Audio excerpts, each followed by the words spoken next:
નમસ્કાર વિદ્યાર્થી મિત્રો. ઉચ્ચ શિક્ષણના આજના અભ્યાસ વર્ગમાં વિજ્ઞાન શાખા વિષયના તમામ વિદ્યાર્થીઓનું હું ડૉક્ટર પ્રથમેશ વ્યાસ હાર્દિક સ્વાગત કરું છું. આજનો વિષય છે ભૌતિક વિજ્ઞાન વિષયમાં, જેને આપણે મોડર્ન ફિઝિક્સ તરીકે ઓળખીએ છીએ, આધુનિક ભૌતિક શાસ્ત્ર વિષય. એમાં સોલિડ સ્ટેટ ફિઝિક્સ, જે કન્ડેન્સ મેટર ફિઝિક્સ તરીકે પણ આજકાલ આપણે ઓળખીએ છીએ, તેમાં લેટાઇસ સ્પેસિફિક હીટ એટલે કે ઘન પદાર્થના તાપીય ગુણધર્મો શું છે અને એની પાછળનું ભૌતિકશાસ્ત્ર શું છે એનો તલસ્પર્શી અભ્યાસ આજે આપણે આજના આ અભ્યાસ વર્ગમાં કરવાના છીએ. આજે આપણી સાથે આ વિષયના તજજ્ઞ MS યુનિવર્સિટીના પ્રોફેસર ડૉક્ટર બાલકૃષ્ણ શાહ આપણી સાથે ઉપસ્થિત છે. બાલકૃષ્ણ શાહ સાહેબ, આપનું સ્વાગત છે. નમસ્કાર વિદ્યાર્થી મિત્રો. આજના વિષયના ચર્ચા સંદર્ભમાં વ્યાસ સાહેબે આપની સાથે જે શીર્ષકની વાત કરી, એ શીર્ષક અંતર્ગત આપણે સ્પેસિફિક હીટ વિશે માહિતી મેળવવાના છે. સ્પેસિફિક હીટમાં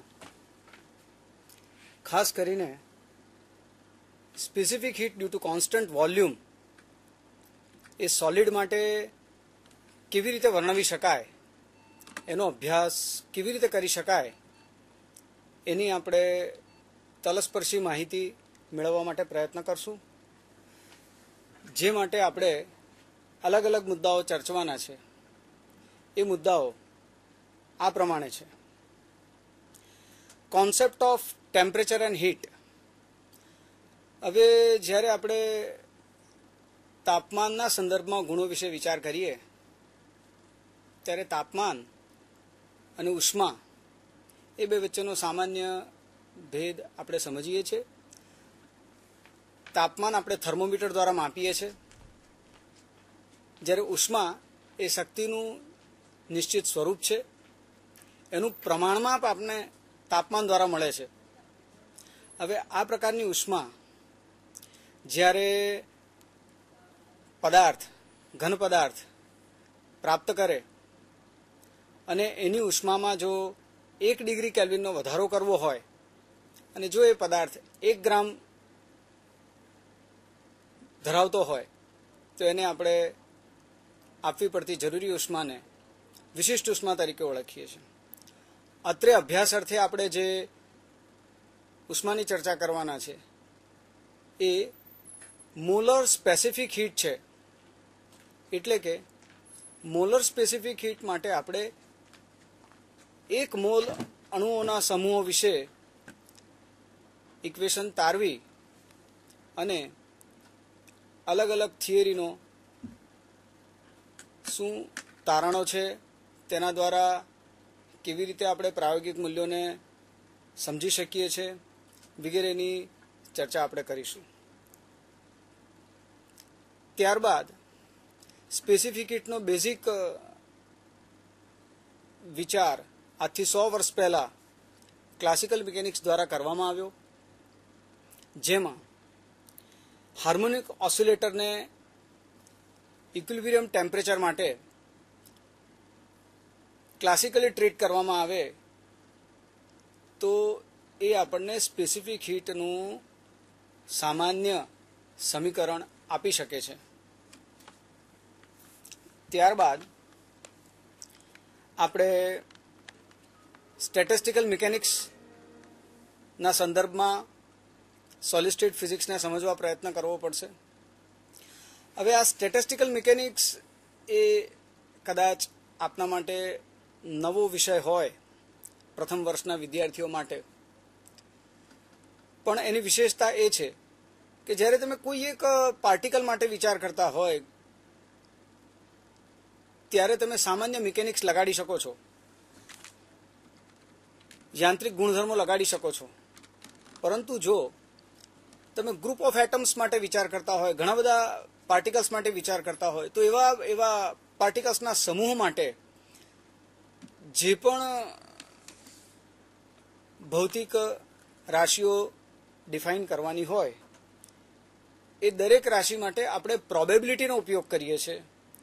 એટલે કે હવે પ્રોબેબિલિટીના સંદર્ભમાં આપણે ભૌતિક રાશિને વ્યાખ્યાયિત કરવા માંગીએ છીએ, જેને ડિસ્ટ્રીબ્યુશન ફંક્શન તરીકે પણ કહી શકાય, કે જેમાં બે ભૌતિક રાશિ આપેલા તાપમાને, એટલે કે અણુઓની સંખ્યા ઈ એનર્જી માટે કેટલી, તો દરેક એનર્જીના મૂલ્ય માટે અણુઓની સંખ્યા અલગ અલગ છે, અને એનર્જીના આખા વિસ્તાર માટે, એટલે કે આખા એનર્જી સ્પેક્ટ્રમ માટે અણુઓની સંખ્યા કેવી રીતે બદલાય છે, જેને આપણે સામાન્ય રીતે નોર્મલ પ્રોબેબિલિટી કર્વ તરીકે પણ ઘણીવાર ઓળખતા હોઈએ છીએ. તો આ એક થયું ડિસ્ટ્રીબ્યુશન ફંક્શન. તો આ પ્રકારે એક સ્ટેટિસ્ટિકલ મિકેનિક્સનો આધાર લઈ અને આજની ચર્ચામાં આપણે ઘણી તારવણી કરવાના છે. આ થઈ પ્રારંભિક જરૂરિયાત. ત્યારબાદ આપણે ક્વોન્ટમ મિકેનિક્સનો ઉપયોગ કરીશું. ક્વોન્ટમ મિકેનિક્સને કારણે આપણે જે મોડર્ન ફિઝિક્સનો બહોળો વિસ્તાર થયો, ઘણી સમજૂતીઓ આપણને પ્રાપ્ત થઈ, એના સંદર્ભમાં આઇન્સ્ટાઈન દ્વારા જે સિદ્ધાંત લાગુ પાડવામાં આવ્યો તે ક્વોન્ટમ સ્ટેટિસ્ટિકલ મિકેનિક્સ થ્રુ આપણે સમજીશું. અને ત્યારબાદ આપેલી લેટાઇસ માટે આપણે ઇન્ટરનલ એનર્જી સમજીશું. અર્થાત કે આપને specific heat, classical theory, statistical mechanics, quantum statistical mechanics અને ઇન્ટરનલ એનર્જી, આ બધા શબ્દોથી માહિતગાર હોવું ખૂબ જ જરૂરી છે. બહુ સરસ. હવે સાહેબ, મુખ્ય પ્રશ્ન એ થાય કે આપણે જ્યારે ઘન પદાર્થ કે જે મૂળ તો લેટાઇસ ફોર્મમાં છે, લેટાઇસ ફોર્મ એટલે વિદ્યાર્થી મિત્રો આપ જાણો છો તેમ કે જે પદાર્થ છે એ regular periodic arrangement of the atoms in all 3 dimensions, આ પરિસ્થિતિમાં છે. અને જ્યારે આપણે આજે તાપીય ગુણધર્મોની વિશેષતઃ ચર્ચા કરવાના છે, અને એમાં પણ વિશેષ કરીને સ્પેસિફિક હીટની ચર્ચા કરવાના છે, તો સ્પેસિફિક હીટના સંદર્ભમાં ઉષ્માનું મૂલ્ય એટલે કે તાપમાન આપણા પિક્ચરમાં આવે. લેટાઇસ જે પદાર્થ ઘન અવસ્થામાં જે તે એટ એ ગિવન ટેમ્પરેચર પોતાની મીન પરિસ્થિતિ પર વાઇબ્રેટ થતું હશે, જેને આપણે એક ઓસિલેટર, હાર્મોનિક ઓસિલેટર તરીકે સામાન્ય રીતે ઓળખવામાં આવે છે. આ પરિસ્થિતિમાં છે, એટલે કે એક બોલ, બીજો બોલ, ત્રીજો બોલ, ચોથો બોલ, આમ ત્રણેય ડાયમેન્શનમાં ઘન અવસ્થામાં આ પરિસ્થિતિમાં એક સિસ્ટમ છે, અને એ સિસ્ટમ જે તે તાપમાને વાઇબ્રેટ કરી રહી છે પોતાની મીન પોઝિશનની આજુબાજુ. અને આવા સંજોગોમાં આ જે દડાઓ આપણે કલ્પના કરીએ તો એકબીજાની સાથે સ્પ્રિંગથી જોડાયેલા છે. આ પરિસ્થિતિની આપણી સિસ્ટમ છે. હવે આ સિસ્ટમમાં અનેક અણુઓ આ રીતે જોડાયેલા છે. એમાં સાહેબ આપણે જે સ્ટેટિસ્ટિકલ મિકેનિક્સની વાત કરી અને એમાંય મેક્સવેલ બોઝમાનની વાત કરી, તો એ કેવી રીતે આમાં પિક્ચરમાં આવે અને મેક્સવેલ બોઝમાન ડિસ્ટ્રીબ્યુશન ફંક્શનથી આપણે આને કેવી રીતે સાંકળી શકીએ? વ્યાસ સાહેબ, જેવી રીતે આપણે પ્રીરિક્વિઝાઇટમાં જોયું કે એક સાથે ઘણા પાર્ટિકલ જ્યારે અસ્તિત્વમાં હોય અને એની પોતાની એક સિસ્ટમ બનેલી હોય, તો એ સિસ્ટમ માટે આપણે સ્ટેટિસ્ટિકલ મિકેનિક્સનો ઉપયોગ કરીએ. અને સ્ટેટિસ્ટિકલ મિકેનિક્સ એટલે આપણે એમાં પ્રોબેબિલિટીનો ઉપયોગ કરીએ છીએ. તો આ પ્રોબેબિલિટીનો ઉપયોગ કરવા માટે આપણને જે પ્રોબેબિલિટી ફંક્શનની જરૂર પડે એ જો ક્લાસિકલ મિકેનિક્સ પ્રમાણે ધ્યાનમાં લેવામાં આવે તો એ પ્રોબેબિલિટી ફંક્શન એ મેક્સવેલ બોલ્ટ્ઝમેન ડિસ્ટ્રીબ્યુશન ફંક્શન છે. હવે મેક્સવેલ્સ બોલ્ટ્ઝમેન ડિસ્ટ્રીબ્યુશન ફંક્શન આપણે અહીં સમજવા માટે પ્રયત્ન કરશું. ઓફ કરજે ને, ઓફ કર દે, ખબર નહીં. બરાબર. આ ફંક્શનમાં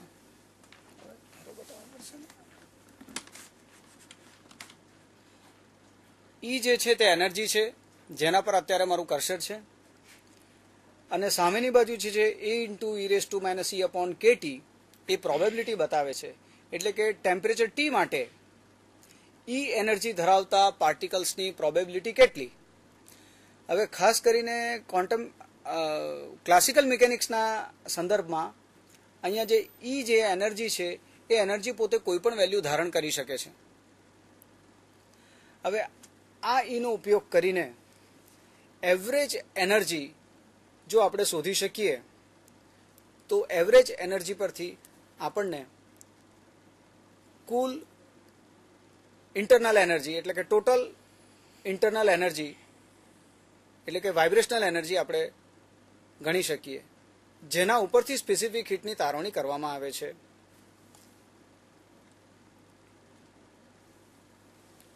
તો શાહ સાહેબ, હવે આપણે એનર્જી ડિસ્ટ્રીબ્યુશનનો ઉપયોગ કરવાની વાત કરી સ્ટેટિસ્ટિકલ મિકેનિક્સ દ્વારા.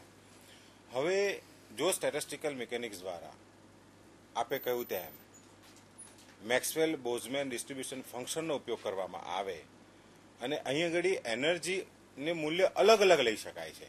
ક્લાસિકલી જો આપણે પાર્ટિકલને ટ્રીટ કરીએ તો એનર્જીનું મૂલ્ય અલગ અલગ લઈ શકાય છે. હવે આવા સંદર્ભમાં સિસ્ટમનું જો આપણે સ્પેસિફિક હીટ શોધવી હોય તો એ પહેલા આપણે સિસ્ટમની ઇન્ટરનલ એનર્જી શોધવી પડશે. તો internal energy of the solid પાર્ટિકલને ક્લાસિકલી ટ્રીટ કર્યા બાદ કેવું મૂલ્ય મળી શકે એ જરા જણાવશો આપ? વ્યાસ સાહેબ, આમાં તમે જે પાર્ટિકલની વાત કરી, એની એનર્જીની વાત કરી, એની વાઇબ્રેશનલ એનર્જીની વાત કરી, એમાં આપણે દરેક પાર્ટિકલને એક હાર્મોનિક ઓસિલેટર તરીકે ધ્યાનમાં લઈએ છીએ.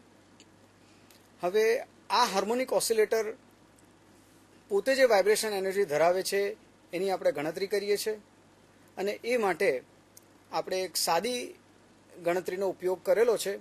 એ છે કે ક્લાસિકલી આ harmonic oscillator average kinetic energy KT જેટલું ધરાવે છે, જે આપણે ત્રીજી કે ચોથી લાઇનની અંદર સ્લાઇડની અંદર બતાવેલું છે.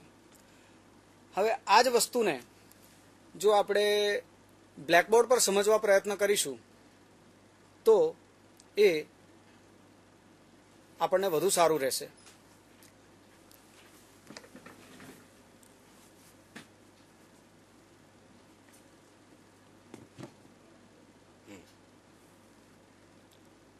વિદ્યાર્થી મિત્રો, અત્યારે આપણે આ એક પાર્ટિકલને ધ્યાનમાં લીધો છે, જે પાર્ટિકલ પોતે લેટાઇસના અંદર બીજા બધા પાર્ટિકલના વચ્ચે બેઠેલો છે. સમજાવવાના હેતુથી આપણે એને ત્રિપરિમાણમાં 3 એક્સિસના ઓરિજિન ઉપર ગોઠવેલો છે.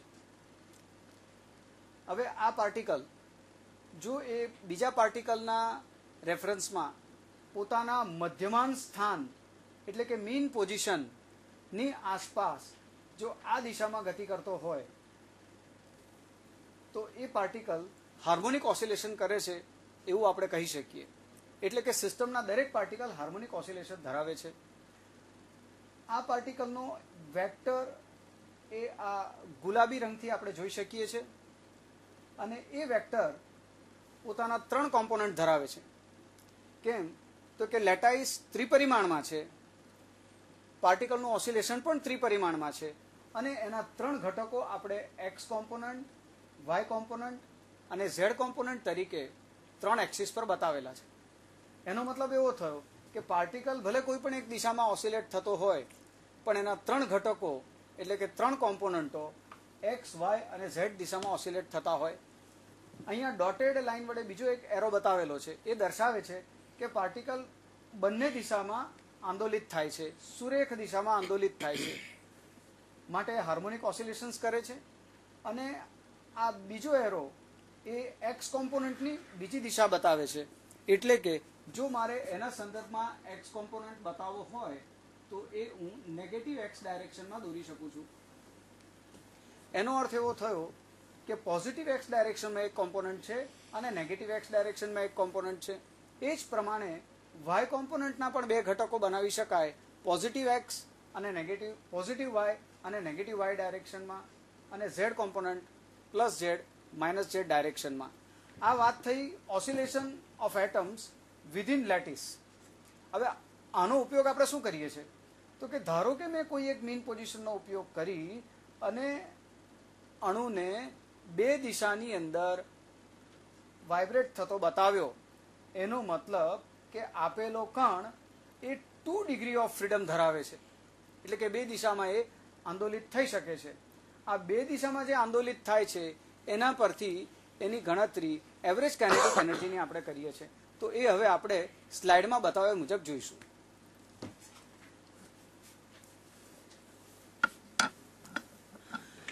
વિદ્યાર્થી મિત્રો, એવરેજ કાઇનેટિક એનર્જી પર degree of freedom equipartition law of energy પ્રમાણે KT/2 થાય, જે અહીંયા પહેલી બ્લુ લાઇન દ્વારા બતાવેલું છે. હવે જો 1 ડિગ્રી માટે KT/2 હોય અને આપણે હમણાં જે બોર્ડ પર સમજ્યા કે દરેક આંદોલન બે દિશામાં છે, દરેક કોમ્પોનન્ટ બે દિશામાં આંદોલિત થાય છે, માટે દરેક ઓસિલેટરની ડિગ્રી ઓફ ફ્રીડમ 2 થશે. માટે એક ઓસિલેટર માટે એવરેજ એનર્જી KT જેટલી થાય. હવે આપણે જે ઓસિલેટરની વાત કરી તે વાસ્તવિક સ્વરૂપમાં અણુ છે. અણુ જ્યારે 3 દિશામાં આંદોલિત થાય છે, ત્રિપરિમાણમાં આંદોલિત થાય છે, ત્યારે એના 3 ઘટક છે. એ 3 ઘટક અનુરૂપ +x -x +y -y ને +z -z દિશામાં આંદોલિત થવાથી કુલ 3 KT એવરેજ એનર્જી એક અણુને લાગુ પડે છે. એનો અર્થ કે એક હાર્મોનિક ઓસિલેટર એટલે કે એક એટમ એટલે કે 3 હાર્મોનિક ઓસિલેટર. આ વાત થઈ ક્લાસિકલ એપ્રોચની. સરસ. એટલે ટૂંકમાં ક્લાસિકલ એપ્રોચમાં એનર્જીનું મૂલ્ય કોઈ પણ લઈ શકે એવા સંદર્ભમાં આપણે જે સિસ્ટમની ઇન્ટરનલ એનર્જી શોધી એ 3 KT થાય ક્લાસિકલી ટ્રીટ કરવાથી. તો આ સંદર્ભમાં જ્યારે એક તાપીય ગુણધર્મ આજે ખાસ કરીને સ્પેસિફિક હીટની વાત કરી રહ્યા છે, તો એનું મૂલ્ય આ ઇન્ટરનલ એનર્જી શોધ્યા પછી કેવી રીતે મેળવી શકાય? જે પ્રમાણે આપણે આગળ ઇન્ટરનલ એનર્જીની વાત કરી, એ ઇન્ટરનલ એનર્જી બીજું કશું નથી પણ ટોટલ વાઇબ્રેશનલ એનર્જી છે, જેનું મૂલ્ય છે 3 KT. હવે સ્પેસિફિક હીટ શોધવા માટે આપણે ઇન્ટરનલ એનર્જીનું તાપમાનના with respect to partial derivative કરવી જરૂરી છે. હવે આપણને ખબર છે કે આપણી સિસ્ટમમાં નંબર ઓફ એટમ્સ N0 છે અને એક એટમ્સને અનુરૂપ average kinetic energy 3 equivalent oscillator પ્રમાણે 3 KT છે. માટે એની વેલ્યુ થશે 3 RT. એનો મતલબ કે જો ∂E/∂T કરવામાં આવે કે જેમાં વોલ્યુમ કોન્સ્ટન્ટ રાખીએ તો પાર્શિયલ ડેરિવેટિવનું મૂલ્ય આપણને મળે છે 3N0K, જ્યાં 3R બરાબર 5.97 કિલો કેલરી પર કિલોમોલ પર કેલ્વિન એવો આપણને જમણી બાજુ જવાબ મળે છે. એનો મતલબ એવો થયો કે CV બરાબર 3R. હવે આ 3Rમાં R કોન્સ્ટન્ટ છે, 3 પણ કોન્સ્ટન્ટ છે, અને આ જે સમીકરણ છે એનાથી જે પરિણામો મળે છે એ પરિણામો આપણને કેટલાક સોલિડ માટે, બધા માટે નહીં, અને રૂમ ટેમ્પરેચર અથવા તો રૂમ ટેમ્પરેચરથી એબવ ટેમ્પરેચર માટે પ્રાયોગિક મૂલ્યો સાથે મળતા જોવા મળે છે. આ પ્રકારના તારવણીની સૌથી પહેલું કામ ડુલોંગ પટિટ નામના વૈજ્ઞાનિકે કર્યું હતું. માટે એને ડુલોંગ પટિટ લો પણ કહે છે, અને એની પોતાની એક હદ છે, લિમિટેશન્સ છે. તો સાહેબ, આ તો ડુલોંગ પટિટ લો એક વિફળ રહ્યો ગણાય. આપણે આટલો જે ક્લાસિકલી ટ્રીટ કર્યા પાર્ટિકલ્સને, અને એવા સંદર્ભમાં જ્યારે આપણે સ્પેસિફિક હીટ શોધી અને જે ડુલોંગ પટિટ લોનું જે સમીકરણ આવ્યા જે પ્રાયોગિક મૂલ્ય સાથે મેળ ખાતો નથી મહદઅંશે, તો આ તો સિસ્ટમની એક જાતની ફેલિયર થઈ, એટલે કે ક્લાસિકલ એપ્રોચ ફેલિયર થયો એવું ગણાય. શું એમ એવું કહી શકાય ખરું? ના વ્યાસ સાહેબ, એમાં આ તો એક થિયરીને સમજવા માટેની શરૂઆત છે. એપ્રોચ ફેલ નથી થયો, પણ એમાં કેટલીક ક્ષતિઓ છે. એ ક્ષતિઓને આપણે એક ગ્રાફની મદદથી કે જે આપણે ડિસ્પ્લેમાં જોઈ શકીએ છીએ એ પ્રમાણે સમજવા પ્રયત્ન કરીએ.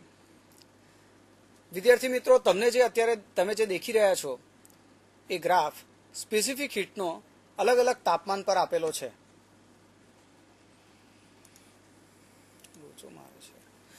આ ગ્રાફની અંદર લીડ, એલ્યુમિનિયમ, સિલિકોન, કાર્બન આ 3 અણુઓ માટે સ્પેસિફિક હીટ 0 ડિગ્રી કેલ્વિનથી લઈ અને હાયર ટેમ્પરેચર સુધી ડ્રો કરેલી છે એમાં તમે જોશો કે જેમ જેમ ટેમ્પરેચર ઘટે છે તેમ સ્પેસિફિક હીટ 0 થાય છે. ઉપરાંત દરેક અલગ અલગ એલિમેન્ટ માટે લો ટેમ્પરેચર રિજિયનમાં એટલે કે 300 ડિગ્રી કેલ્વિનથી નીચેના રિજિયનમાં ઘણો તફાવત છે. એટલે કે ક્લાસિકલી તમે લો ટેમ્પરેચર રિજિયન સમજાવી શકતા નથી. એટલે એની એક ડ્રોબેક છે કે એ લાઇટ એટમ્સ માટે તમને યોગ્ય જવાબ આપતું નથી. તો શાહ સાહેબ આપ સમજાવો કે હવે જ્યારે આપણે ક્લાસિકલી ટ્રીટ કર્યા અને એ વખતે આપણે સિસ્ટમમાં ફેલ ગયા તો એવા સંદર્ભમાં આપણે હવે સ્પેસિફિક હીટનું મૂલ્ય એવું શોધીએ કે જે આપણને પ્રાયોગિક મૂલ્યો અને સૈદ્ધાંતિક મૂલ્યો બે એક સરખા એકબીજાને મેળ ખાય. એના માટે કોઈક નવા એપ્રોચની કદાચ જરૂરિયાત છે. તો હવે આ સંદર્ભમાં સ્પેસિફિક હીટને સૈદ્ધાંતિક મૂલ્યો અને પ્રાયોગિક મૂલ્યોને મેળ ખાય એ માટેનો કયો એપ્રોચ કઈ પદ્ધતિ દ્વારા આપણે શોધી શકીશું? વિદ્યાર્થી મિત્રો, આપણે અત્યારે તો માત્ર શરૂઆત કરી છે સ્પેસિફિક હીટ અને સિસ્ટમને સમજવા માટે, જેમાં ક્લાસિકલ મિકેનિક્સ એ મૂળભૂત સિદ્ધાંત એ ધ્યાનમાં રાખ્યો કે દરેક પાર્ટિકલ જે લેટાઇસમાં આસપાસના અણુઓ વચ્ચે બેઠેલો છે તે પોતે એક હાર્મોનિક ઓસિલેટર છે. હવે આ હાર્મોનિક ઓસિલેટર કોઈ એક નિશ્ચિત એનર્જીથી અને એવી દરેક અલગ અલગ વેલ્યુથી ઓસિલેટ થઈ શકે છે. આ એક પૂર્વધારણા છે. એનો મતલબ કે લેટાઇસના પાર્ટિકલની મિનિમમ 0 થી લઈને મેક્સિમમ કોઈ પણ વાઇબ્રેશનલ એનર્જી હોઈ શકે. હવે આ જે પૂર્વધારણા છે એ મોડર્ન ફિઝિક્સ પ્રમાણે જ્યારે પ્લેન્ક્સ લોએ બ્લેક બોડી રેડિયેશનની સમજૂતી આપી ત્યારે આ સંદર્ભમાં જો સમજવામાં આવે કે E = hν ને ધ્યાનમાં લેવામાં આવે તો આ સંભાવના બદલાઈ જાય છે. હવે જ્યારે જૂનો એપ્રોચ એટલે કે ક્લાસિકલ એપ્રોચ છોડીને તમે જો નવો એપ્રોચ કરો તો તમને આમાં ચોક્કસ કોઈ નવા પરિણામો મળે કે જે પરિણામો તમને પ્રાયોગિક મૂલ્ય સાથે વધુ નજીકના મૂલ્યો આપી શકે. હવે બીજું એક સમજવાની એ જરૂર છે કે સ્ટેટિસ્ટિકલ મિકેનિક્સ આપણે જે એપ્લાય કર્યું છે, મેક્સવેલ્સ બોલ્ટ્ઝમેન ડિસ્ટ્રીબ્યુશન જે આપણે ધ્યાનમાં લીધું છે, આ ડિસ્ટ્રીબ્યુશનને બદલે હવે આપણું ડિસ્ટ્રીબ્યુશન પણ બદલાશે.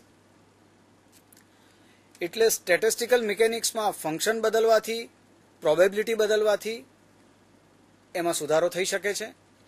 બીજું કે દરેક ઓસિલેટરની કોઈ પણ એનર્જી છે એવું ધ્યાનમાં રાખવાને બદલે E = hν અથવા તો nhν પ્રમાણે અલગ અલગ એનર્જી હોઈ શકે, જેને આપણે ક્વોન્ટાઇઝ્ડ એનર્જી કહીએ, ક્વોન્ટા કહીએ, અથવા તો એ એનર્જીને અનુરૂપ ફોટોન એને ધ્યાનમાં લઈએ તો દરેક ઓસિલેટર એક ફોટોન તરીકે બિહેવ કરી શકે છે.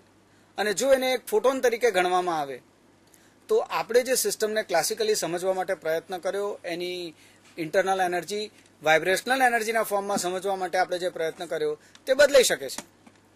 હવે આ પ્રમાણે જો આપણે કામ કરીએ તો આપણું ડિસ્ટ્રીબ્યુશન ફંક્શન એ બોઝ-આઇન્સ્ટાઇન ડિસ્ટ્રીબ્યુશન ફંક્શન બની જાય છે. હવે બોઝ-આઇન્સ્ટાઇન ડિસ્ટ્રીબ્યુશન ફંક્શન એ એનર્જીને બદલે ફ્રીક્વન્સીને ધ્યાનમાં લે છે. એટલે કે દરેક ઓસિલેટર એક ફોટોન સાથે, ચોક્કસ એનર્જીના ફોટોન સાથે સંકળાયેલો જો ગણવામાં આવે અને એ જ પ્રકારે સિસ્ટમના બધા જ પાર્ટિકલ્સ એક એનર્જીના ફોટોન સાથે જોડાયેલા છે એવું જો સમજવામાં આવે તો સ્લાઇડમાં બતાવ્યા પ્રમાણે Bose Einstein distribution function FV Fν is equal to 1/e raised to 1/e⁻ એ પ્રમાણે આપણે દર્શાવી શકીએ, જ્યાં hν એ એનર્જી ઓફ ધ ઓસિલેટર થશે અને એની વેલ્યુ ડિસ્ક્રેટ છે. આના પરથી જો એવરેજ એનર્જી શોધવામાં આવે તો એ આપેલા સૂત્ર પ્રમાણે hν/e⁻ e⁻⁻⁰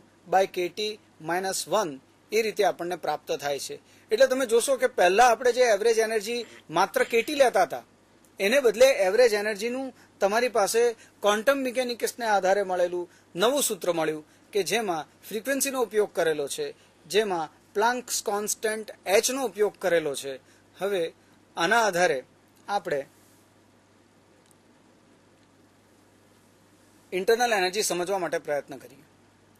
એટલે કે અત્યાર સુધીમાં આપણે જે ચર્ચા કરી તે ક્લાસિકલ એપ્રોચની હતી. હવે જે આપણે એપ્રોચ લગાડ્યો છે બોઝ-આઇન્સ્ટાઇન ડિસ્ટ્રીબ્યુશન ફંક્શન એ ક્વોન્ટમ એપ્રોચ છે. અને આ ક્વોન્ટમ એપ્રોચમાં દરેક એટમને ઇન્ડિપેન્ડન્ટ હાર્મોનિક ઓસિલેટર તરીકે લેવામાં આવ્યો છે, જેની પોતાની એક નેચરલ ફ્રીક્વન્સી છે, ડિસ્ક્રેટ એનર્જી સ્પેક્ટ્રમ છે. હવે આપણે પહેલા જ ધ્યાનમાં લીધું તેમ મોલર સ્પેસિફિક હીટ આપણે કેલ્ક્યુલેટ કરી રહ્યા છે.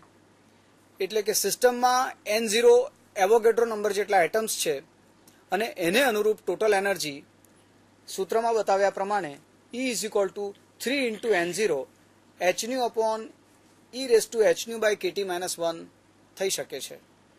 ટૂંકમાં શાહ સાહેબ, ક્વોન્ટમ મિકેનિકલી લેટાઇસમાં દરેક એટમ એક ઇન્ડિપેન્ડન્ટ હાર્મોનિક ઓસિલેટર છે એમ ટ્રીટ કરવું, અને એની એનર્જી પણ ડિસ્ક્રીટ છે, એટલે કે ચોક્કસ છે, hν જેટલી છે. હવે આ એક એપ્રોચમાં આપણે જે ફેરફાર કર્યો એના આધારે હવે જે આપણને સ્પેસિફિક હીટનું મૂલ્ય મળશે એ કેવું હશે, અને હવે એને પછી આપણે ક્લાસિકલી જે ટ્રીટ કર્યો એની સાથે પણ આપણે સરખાવી અને આપણે એક તારણ કાઢવા માંગીએ છીએ. તો આ સંદર્ભમાં સ્પેસિફિક હીટનું મૂલ્ય કેવું મળશે? વિદ્યાર્થી મિત્રો, આપણે ક્વોન્ટમ એપ્રોચ ડિસ્ટ્રીબ્યુશન ફંક્શન બદલીને અને ઓસિલેટરની એનર્જી hν ગણીને એની એવરેજ એનર્જી શોધીને કર્યો છે. સ્પેસિફિક હીટની ફોર્મ્યુલા તો એ જ રહે છે કે તમારે ટોટલ એનર્જીને, ટોટલ ઇન્ટરનલ એનર્જીને તાપમાન સાથે જ્યારે તમે પાર્શિયલ ડિફરન્શિએશન કરો છો અને વોલ્યુમને કોન્સ્ટન્ટ ગણો છો ત્યારે જે વેલ્યુ મળે એ સ્લાઇડમાં બતાવ્યા પ્રમાણે 3R × hν/kT² ડિનોમિનેટરમાં e⁻⁻⁰ થશે. હવે એનો મતલબ એવો થયો કે આ જે નવી ફોર્મ્યુલા મળી એ ફોર્મ્યુલા ક્વોન્ટમ સ્ટેટિસ્ટિક્સના આધારે આપણને મળી છે. આ એપ્રોચ આપણને આઇન્સ્ટાઈને આપ્યો હોવાથી આ ફોર્મ્યુલાને આઇન્સ્ટાઈન ફોર્મ્યુલા પણ કહે છે. હવે વ્યાસ સાહેબે જે રીતે આપણને વાત કરી કે ભાઈ એની શું વિશેષતાઓ છે, તો આપણે એવું સંકલ્પ કર્યો છે કે આપણે જે પણ ફેરફાર કર્યા એનાથી આપણા મૂલ્યો વધુ સારા આવવા જોઈએ અને ક્લાસિકલ મિકેનિક્સ અને ક્વોન્ટમ મિકેનિક્સ બંનેને આપણે સમજી શકવા જોઈએ. હવે અહીંયા એક ઉદાહરણ જોઈએ કે આપણે જ્યારે અગાઉ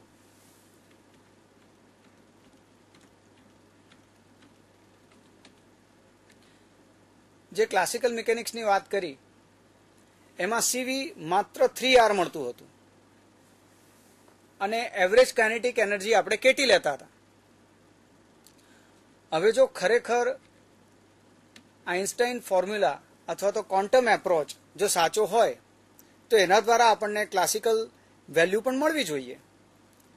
કેમ કે હાઈ ટેમ્પરેચર માટે સ્પેસિફિક હીટ ક્લાસિકલી તો પ્રાયોગિક પરિણામોને મળે છે, માટે આઇન્સ્ટાઈન્સ ફોર્મ્યુલાથી પણ હાઈ ટેમ્પરેચર માટે સ્પેસિફિક હીટ ક્લાસિકલ ફોર્મ્યુલા જેટલી થવી જોઈએ. તો એ સમજવા માટે આપણે એક એઝમ્પશન લઈએ કે ધારો કે hν is very very less than KT.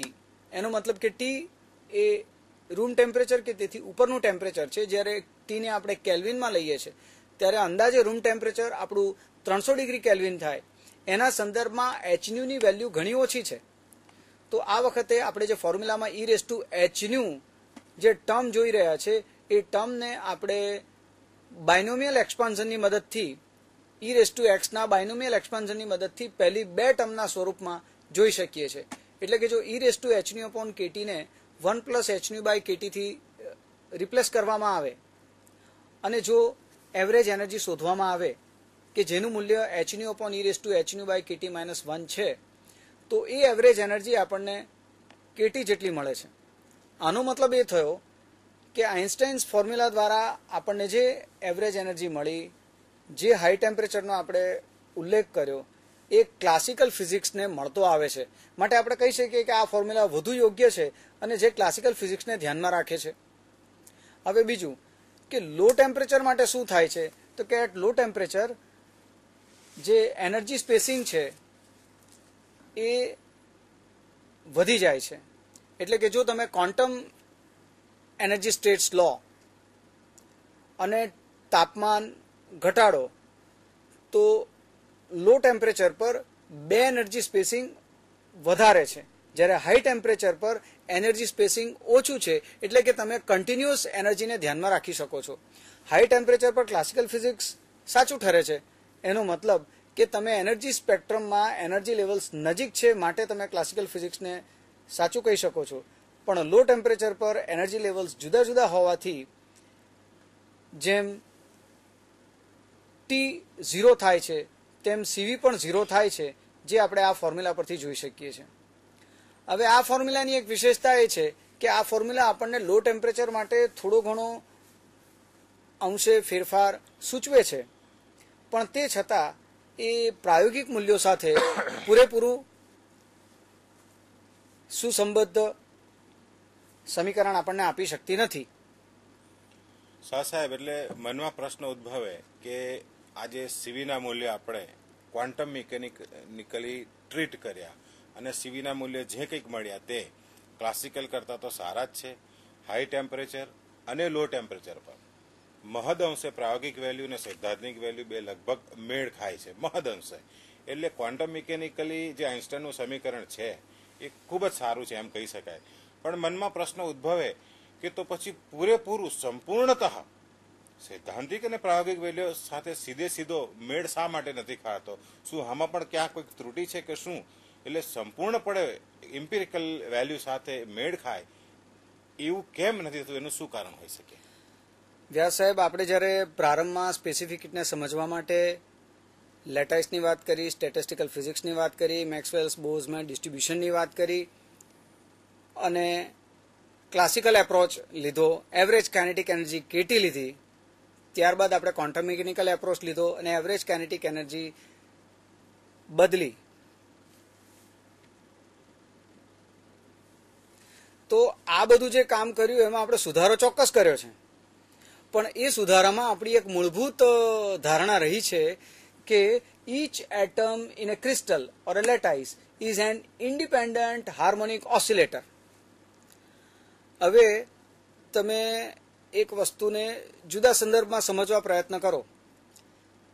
ધારો કે હું તમને સમજાવું કે આપણી પાસે ઘણા બધા પાર્ટિકલ્સ છે, એ પાર્ટિકલ્સ ગેસના નથી પણ સોલિડના છે.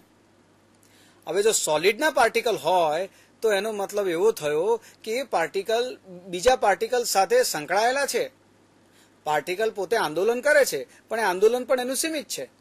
એનો મતલબ કે આખી સંરચનામાં દરેક હાર્મોનિક ઓસિલેટર જે આપણે ક્વોન્ટમ મિકેનિકલી ઇન્ડિપેન્ડન્ટ ટ્રીટ કર્યો છે તે પોતે સ્વતંત્ર નથી. તો આ પ્રકારની અવધારણા ડીબાઈ નામના સાયન્ટિસ્ટે આપી અને એના પરથી એક આખી થિયરી ડેવલપ થઈ, એ છે ડીબાઈ થિયરી. તો એ સમજવા માટે આપણે પ્રયત્ન કરીશું. હવે ડીબાઈ થિયરી જે છે એમાં અને ક્વોન્ટમ મિકેનિકલી ટ્રીટમેન્ટ આપી આપણે જે હાર્મોનિક ઓસિલેટર તરીકે તે એ બેની ખાસ ભેદરેખા શું છે એક વાત, અને વિશેષતા ડીબાઈ થિયરીની વિશેષતા અને આઇન્સ્ટાઈન સમીકરણની વિશેષતા, એ બેને આપણે સરખામણી કરીએ તો આપણે ડીબાઈ થિયરીની વિશેષતા વિશે ખાસ ચોક્કસ ખ્યાલ આપો. સાહેબ, આપણે એક ઉદાહરણ જે મેં હમણાં તમને આપ્યું કે પ્રત્યેક અણુ જોડાયેલો હોવાથી એ સ્વતંત્ર નથી, સ્વતંત્ર ઓસિલેટર નથી. પણ જ્યારે સ્વતંત્ર નથી ત્યારે એને આપણે સંયુક્ત ઓસિલેટર તરીકે ઓળખી શકીએ છીએ, જેને આપણે કહી શકીએ છીએ કે કપલ્ડ હાર્મોનિક ઓસિલેટર. તો આ કપલ્ડ હાર્મોનિક ઓસિલેટર એ આપણે જો ધ્યાનમાં રાખીએ તો એના મુજબ આપણને જે ઓસિલેશન્સ મળે છે ક્રિસ્ટલ લેટિસમાં એને કહેવાય વેરિયસ મોડ્સ ઓફ ફ્રીક્વન્સી. હવે આ સમજવા માટે હું આપને બોર્ડ પર બતાવ્યા મુજબ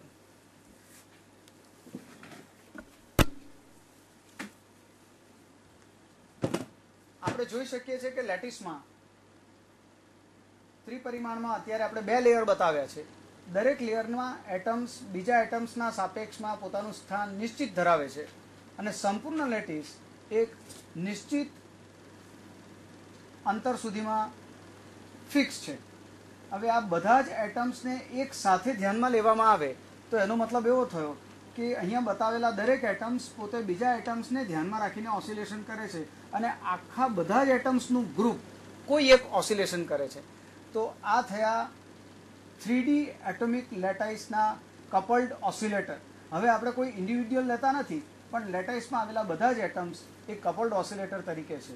જ્યારે લેટાઇસની આ જે સરફેસ જોવા મળે છે એ બાઉન્ડ સરફેસ છે, એટલે કે આ બાઉન્ડ સરફેસની અંદર જ ઓસિલેશન થવાના છે અને એ સરફેસનું મહત્વ આપણે અહીંયા ઇલાસ્ટિક મોડ્સ ઓફ વાઇબ્રેશન પ્રમાણે જોઈ શકીએ છીએ.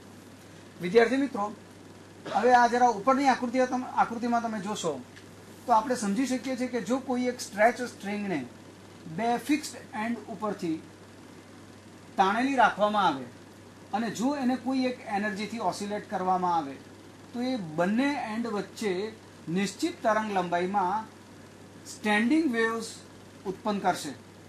હવે સ્ટેન્ડિંગ વેવ તમે જુઓ છો કે આ સ્ટેન્ડિંગ વેવમાં એક વેવ જ્યારે એક સરફેસ પરથી રિફ્લેક્ટ થઈને પાછો આવે છે ત્યારે એની ફેઝમાં પાઈ જેટલો ફેરફાર જોવા મળે છે અને આપણને કમ્પ્લીટ લૂપ્સ મળે છે. હવે જ્યાં સુધી આવો લૂપ બનશે ત્યાં સુધી આ વેવ 2 ફિક્સ સરફેસની વચ્ચે ઓસિલેટ થતો થોડા સમય સુધી જોવા મળશે. એનો મતલબ કે જો એમાં કોઈ યોગ્ય નેચરલ ફ્રીક્વન્સી હોય તો ઇલાસ્ટિક સ્ટ્રિંગ તમને એક સ્ટેન્ડિંગ વેવ આપે છે. માની લો કે આ જ 2 સરફેસ એ આપણા લેટાઇસના 2 બાઉન્ડ સરફેસ છે, તો એનો મતલબ કે લેટાઇસની આ 2 બાઉન્ડ સરફેસ માટે એક મોડવાળો સ્ટેન્ડિંગ વેવ શક્ય છે. આ જ પ્રમાણે જો હું આ સ્ટ્રિંગને કોઈ જુદી એનર્જીથી ઓસિલેટ કરીશ તો 2 ને બદલે મને 4 અથવા તો 3 મોડ પણ મળી શકશે. તો આ થયા ડિફરન્ટ મોડ્સ. એમાં મેં પરિમાણ એટલે કે સ્ટ્રિંગ જે 2 એન્ડ વચ્ચે જોડાયેલી છે એ પરિમાણ બદલ્યું નથી, પરંતુ આ સ્ટ્રિંગને જુદી જુદી એનર્જીના જુદા જુદા વેવ્સ વડે આપણે સાંકળી શકીએ છીએ. હવે તમને એમ થશે કે અહીંયા ઇલાસ્ટિક એ શું છે? તો આ ઇલાસ્ટિક મોડ એટલા માટે છે કે આ બધા જ એટમ્સ એકબીજા સાથે સંકળાયેલા છે. આ મીડિયમને આપણે કન્ટિન્યુઅસ મીડિયમ ગણીએ છીએ. આ કન્ટિન્યુઅસ મીડિયમની અંદર દરેક એટમ પોતે ઓસિલેટ પણ થાય છે, એટલે કે એ પોતે ઇલાસ્ટિક પ્રોપર્ટી પણ ધરાવે છે અને એ ઇલાસ્ટિક પ્રોપર્ટી ધરાવતો હોવાથી આપણને સંપૂર્ણ લેટિસ માટે અલગ અલગ મોડ અહીંયા માત્ર 3 બતાવ્યા છે, એવા ઘણા બધા મોડ આપણને મળી શકે છે. તો આ થઈ સમજૂતી ઇલાસ્ટિક મોડ્સ ઓફ વાઇબ્રેશનની.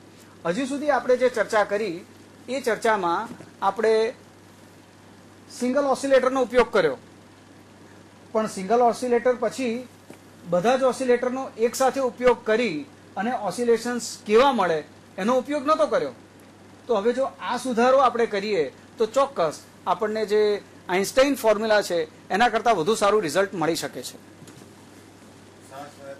સુંદર વાત કરી કે વેરિયસ મોડ્સ, ઇલાસ્ટિક મોડ્સની વાત કરી, પણ ડીબાય થિયરીના સંદર્ભમાં આ સિવાય બીજી ડેન્સિટી ઓફ મોડ્સ શું હશે અને બીજી કઈ નવી બાબતો મુખ્યત્વે ધ્યાન આપવી પડશે કે જેનાથી ડીબાય થિયરીનું વિશેષતઃ મૂલ્ય આઇન્સ્ટાઈન થિયરીથી કંઈક જુદું પડે છે? વિદ્યાર્થી મિત્રો, અહીંયા આપણે સ્લાઇડમાં જોઈ રહ્યા છીએ એ પ્રમાણે નંબર ઓફ વાઇબ્રેશન્સ મેં તમને આકૃતિમાં સમજાવ્યા. હવે આ નંબર ઓફ વાઇબ્રેશન્સની મારે ગણતરી કરવી હોય તો ડેન્સિટી ઓફ મોડ જાણવી જરૂરી છે.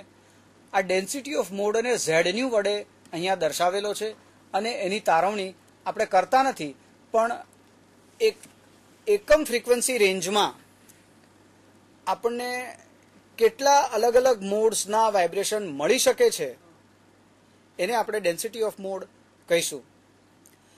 ત્યારબાદ આ ડેન્સિટી ઓફ મોડ જે ઇલાસ્ટિક સ્ટેન્ડિંગ વેવ્સ બનાવે છે એની પોતાની ઇન્ટરનલ એનર્જી કેટલી છે એ શોધી શકીશું.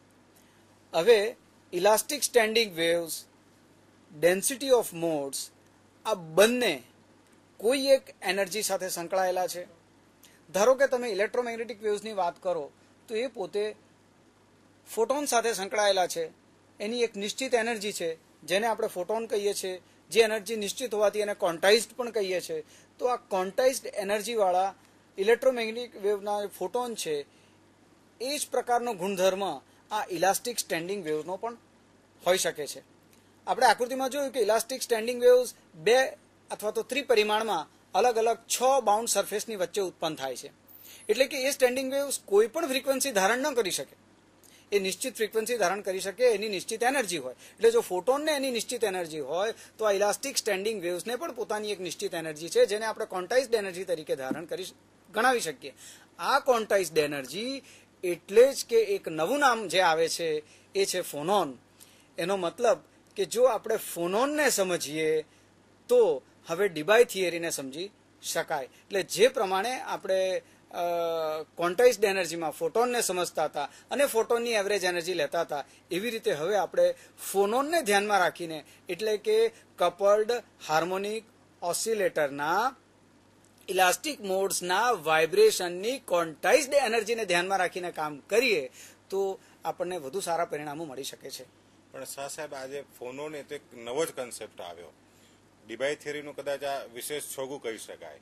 તો ફોનોન પરથી હવે સ્પેસિફિક હીટનું મૂલ્ય આપણે કેવી રીતે શોધી શકીશું? વ્યાસ સાહેબ, ફોનોન સમજાવતા પહેલા આપણે એક નવી ટર્મ જોઈ, density of modes of vibration.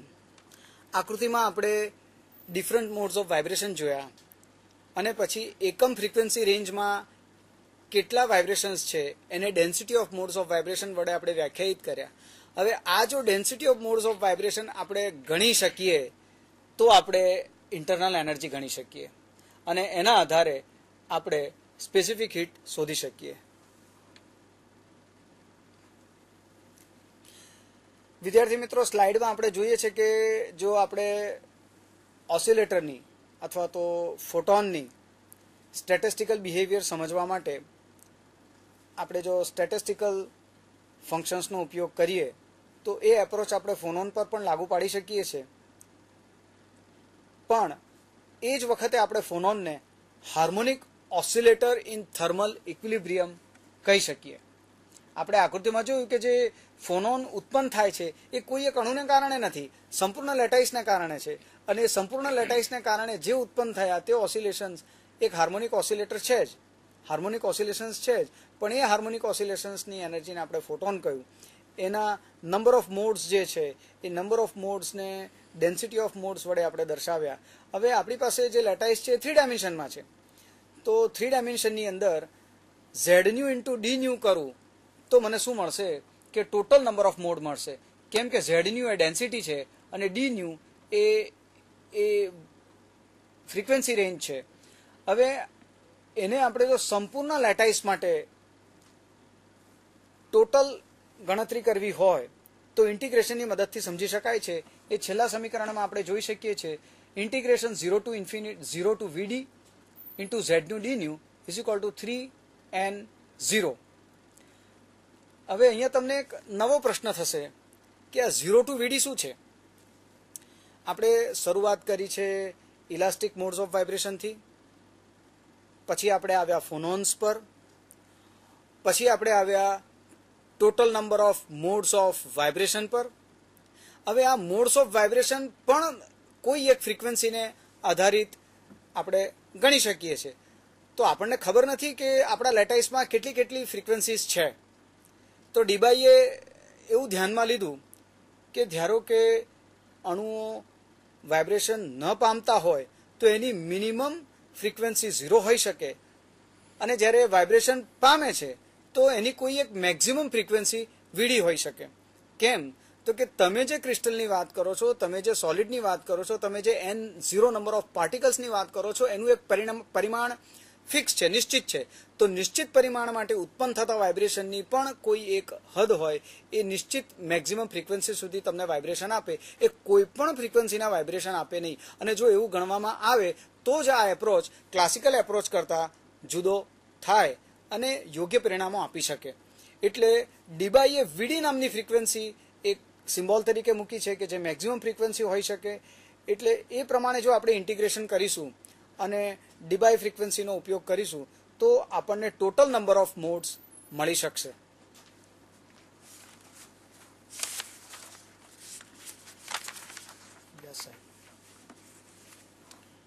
હવે આ જે ડીબાઈ થિયરીનો કોન્સેપ્ટ છે તો આઇન્સ્ટાઇન થિયરીથી ખાસો જુદો પડે છે. એમાં ફોનોનની પણ વાત આવે છે. હવે આ સંદર્ભમાં આપણે તો મૂળ આજે તાપીય ગુણધર્મ અને એમાં પણ મુખ્યત્વે આજે આપણે સ્પેસિફિક હીટની ચર્ચા કરી રહ્યા છીએ. એ સંદર્ભમાં ક્લાસિકલી ક્વોન્ટમ મિકેનિકલી આપણે ચર્ચા કરીએ. ડીબાઈ થિયરીના સંદર્ભમાં ડીબાઈ જે નવી અવધારણાઓ આપી છે, આપણે વર્ણવી એ મુજબ હવે આપણે સ્પેસિફિક હીટનું જ મૂલ્ય તારવવું હોય, એની ફોર્મ્યુલા તારવવી હોય તો એ ફોર્મ્યુલા શું હોઈ શકે એ આપ જણાવશો સાહેબ. આપણે સ્પેસિફિક હીટ શોધવા માટે સામાન્ય રીતે જે ક્લાસિકલ એપ્રોચ અને ક્વોન્ટમ મિકેનિકલ એપ્રોચ કર્યો એ પ્રમાણે પહેલા આપણી પાસે એવરેજ કાઇનેટિક એનર્જી હોવી જરૂરી છે. એવરેજ કાઇનેટિક એનર્જી પરથી ટોટલ ઇન્ટરનલ એનર્જી શોધવી જરૂરી છે. તો અહીં આપણે બે વસ્તુને ધ્યાનમાં રાખીશું. એવરેજ કાઇનેટિક એનર્જી આપણા ફોનોન માટે જેટલી આપણે સિંગલ હાર્મોનિક ઓસિલેટરની લેતા હતા એટલી જ અહીંયા આપણે ફોનોનની પણ લઈ શકીશું. કારણ કે ફોનોન પણ એક સામૂહિક ઓસિલેટર છે અને એની એનર્જી આપણે આગળ જે પ્રમાણે લીધી છે તે છે hν/e⁻kt-1. ત્યારબાદ આ થઈ એનર્જી એક ફોનોનની. હવે આપણી પાસે જો ટોટલ નંબર ઓફ ફોનોન્સ ઝેડન્યુ ઇન્ટુ ડીન્યુ હોય તો 0 થી વીડી ફ્રીક્વન્સી સુધીમાં ટોટલ વાઇબ્રેશનલ એનર્જી કેટલી થાય એ ઇન્ટિગ્રેશન 0 ટુ વીડી એવરેજ એનર્જી ઈ ઝેડન્યુ ડીન્યુના પરિણામ સ્વરૂપે મળે છે.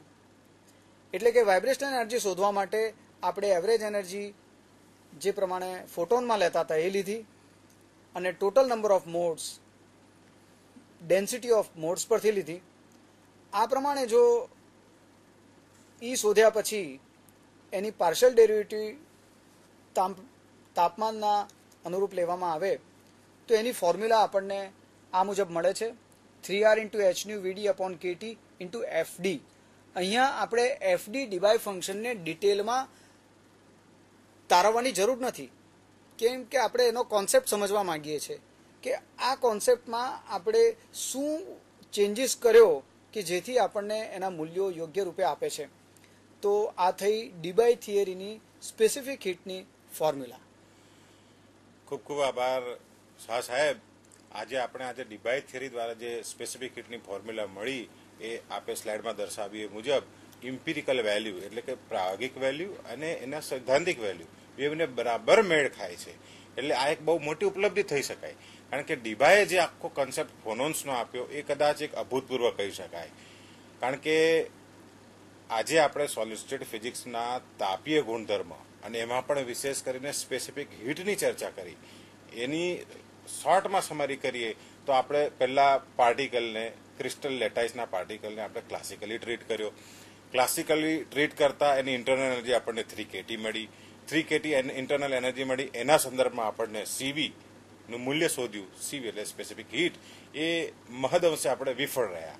ત્યારબાદ આખો કોન્સેપ્ટ આઇન્સ્ટાઇનની ફોર્મ્યુલાથી આપણે ચેન્જ લીધો, જેમાં આપણે ક્વોન્ટમ મિકેનિકલી ટ્રીટ કર્યા, જે અંતર્ગત એટમને આપણે ડિસ્ક્રીટ એનર્જી છે એ રીતે ટ્રીટ કરતા આપણને જે સીવીનું મૂલ્ય મળ્યું તે ઘણું સારું મળ્યું. ક્લાસિકલ કરતા ઘણું સારું મળ્યું. એ હાઈ ટેમ્પરેચર અને લો ટેમ્પરેચરમાં તો ખાસો મેળ ખાય છે, પણ સંપૂર્ણતઃ મેળ નથી ખાતો. આ સંદર્ભમાં જે ડીબાઈએ થિયરી આપી એ સાચે જ ખૂબ અભૂતપૂર્વ આપી. અને એનું જે છેલ્લા આપે જે સ્લાઇડમાં જે એનું મૂલ્ય જેવું સમીકરણ જેવું એમાં ઇમ્પેરિકલ વેલ્યુ એટલે કે સૈદ્ધાંતિક મૂલ્યો અને પ્રાયોગિક મૂલ્યો પૂરેપૂરા મેળ ખાય છે. એટલે આ સંદર્ભમાં સ્પેસિફિક હીટ સંદર્ભમાં એક ખૂબ લાંબી જદ્દોજહદને અંતે 3 વિવિધ થિયરીઓને આજે આપણે આજના અભ્યાસ વર્ગમાં આપણે ચર્ચા કરી. શાહ સાહેબે ખૂબ સુંદર રજૂઆત કરી. પરંતુ વિદ્યાર્થી મિત્રો, આમાં ઘણી બધી ફોર્મ્યુલા, ઘણી બધી જે તારવણીઓ છે એ એના ઘણા બધા મેથેમેટિકલ સ્ટેપ્સ પણ છે. એટલે ફક્ત આજના અભ્યાસ વર્ગમાં આપ સિર્ફ સૈદ્ધાંતિક ચર્ચા સાંભળીને આનંદ ન લો. આપ ખાસ કરીને એક રેફરન્સ 2 બુક હું આપને સૂચવું છું, જે અંતર્ગત મોડર્ન ફિઝિક્સ બાય આર્થર બાઇઝર. આ એક ખૂબ સુંદર સમગ્ર વિશ્વમાં સોલિડ સ્ટેટ ફિઝિક્સમાં વંચાતું પુસ્તક છે. આપ જરૂર આપની લાઇબ્રેરીમાંથી વાંચજો. અને બીજું એક પુસ્તક છે સોલિડ સ્ટેટ ફિઝિક્સનું, જે કીટલનું. આ 2 પુસ્તકો ખૂબ સુંદર છે. આપ આપની લાઇબ્રેરીમાંથી વાંચજો. અને આ સંદર્ભમાં કોઈ પણ આપણને સમસ્યા હોય તો આપ PRVYAS 2006@yahoo.com આ ઈમેલ પર આપનો પ્રશ્ન રજૂઆત કરશો તો અમે આ સંદર્ભમાં આપને વધુ માહિતી ઉપલબ્ધ કરાવીશું. આપનો આભાર. જય વિજ્ઞાન.